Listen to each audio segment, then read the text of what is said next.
নীলফামারীতে যে একটি নীলসাগর দিঘি রয়েছে সেটি সারা বাংলাদেশ ব্যাপী এবং সবাই যেন জানতে পারে এটা যে ঐতিহাসিক একটা মূল্য রয়েছে। নীলসাগরে আবারও দ্বিতীয়বারের মতো মৎস্য শিকার প্রতিযোগিতা অনুষ্ঠিত হবে আগামী 25 থেকে 26 সেপ্টেম্বর। তারই লক্ষ্যে গত দিনে মাছ ছেড়ে দেওয়া হয়েছে 145 কেজি, যার ওজন ছিল 15 থেকে 22 কেজি, এবং আবারও কিন্তু আজকে দ্বিতীয়বারের মতো মাছ ছেড়ে দেওয়া হচ্ছে যার ওজন 12 থেকে 15 কেজি।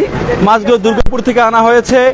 আগামী 25 এবং 26 সেপ্টেম্বর আবারও মৎস্য শিকার প্রতিযোগিতা অনুষ্ঠিত হবে এই নীলসাগরে, যার টিকিট মূল্য রয়েছে 25,000 টাকা।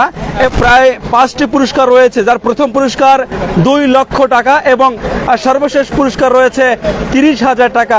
25,000 টাকা টিকিট, প্রথম পুরস্কার রয়েছে 2 লক্ষ টাকা এবং সর্বশেষ পুরস্কার রয়েছে 30,000 টাকা।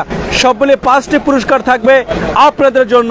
অতিরিক্ত কাজ করার মন মানসিকতা এবং ভালো মানের মানসিকতায় কিন্তু মানুষকে এগিয়ে নিয়ে যেতে পারে। আর ঝলমলে প্রাণ খোলা হাসিতে মাছ অবমুক্ত করছেন নীলফামারীর সদর উপজেলা সম্মানিত ইউনো সাইফুল ইসলাম। এবং নীলসাগরের এই পানি এই মুহূর্তে কতটা ঠান্ডা এবং স্পর্শ করে দেখছেন। সর্বশেষ মাছ 12 কেজি 200 গ্রাম ওজনের মাছ সর্বশেষ যে দেখছেন বিশাল। কে হবে প্রথম পুরস্কার 2 লক্ষ টাকার মালিক? আগামী 25 এবং 26 সেপ্টেম্বর নীলফামারীর নীলসাগরে শুরু হচ্ছে মৎস্য শিকার প্রতিযোগিতা 2025-এর আনুষ্ঠানিকতা।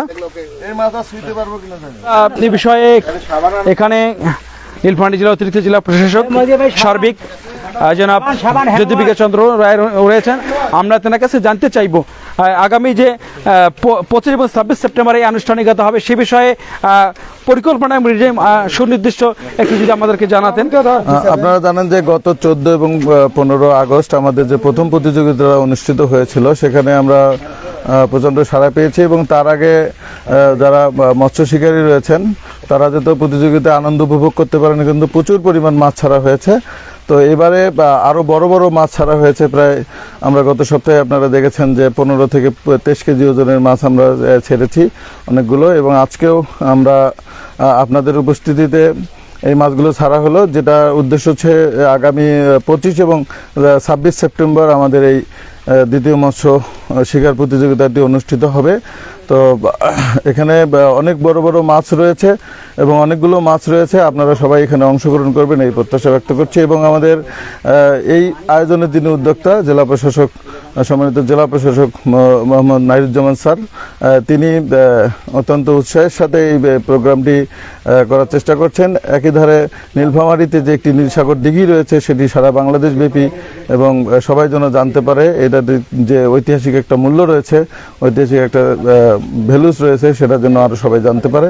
সেজন্যই বেসিক্যালি নীলসাগরকে আরও নীলফামারী তথা নীলসাগরকে আরও বেশি সবার কাছে পরিচিত করার জন্য আমাদের এই উদ্যোগটি জেলা প্রশাসক স্যারের, সেটি আশা করি সফল হবে। সবাইকে ধন্যবাদ। আগাম আমন্ত্রণ জানাচ্ছি নীলফামারীর টপ নিউজের পর্দায়